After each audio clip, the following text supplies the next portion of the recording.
Рахмат Төрайым. Урматтуу коллегалар, угулуп атабы?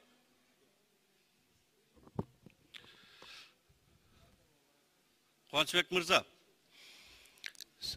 сизди ушунчалык ишеним менен көрсөтүп аткандан кийин канча депутаттар канча тырышса да болбой Толкунбек мырзанын ордуна келип атасыз.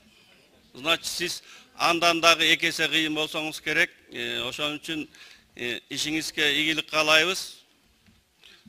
Болгону бир эле суроо, бул жерде суроо жаралды. Сизди тиги коллегалар менен жумгалда төрөлгөн дейт, жумгалдыксызбы? Ошону айтып койсоңуз, каяктан төрөлдүңүз, ошо кандай? Жок, мен жумгалдык эмесмин. Негизи барыбыз кыргызбыз да. Каякта төрөлдүңүз да, каяктансыз, ошону айтып койсоңуз. Ысык көл областында төрөлгөм. Каеринен? Караколдун жанында Тепке деген айыл бар. Негизи төрөлгөн жерим поселок Светлый-Мыс, Түп районунда. А жерде ата-энем направление боюнча ошо сельхозтехникумда административдик жана мугалимдик кызматта иштешчи. Төрөлгөн жерим Светлый-Мыс. Ак Суу району болуп калат, Жок, Светлый-Мыс төрөлгөн жерим бул Түп району.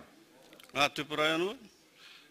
Коллегаларым Ак Суулук кайын журтуңа болот деп негизи ооба, мен өзүм айылым ушу Караколдун жанында. Ал башка район. Рахмат, бөлөк суроо жок.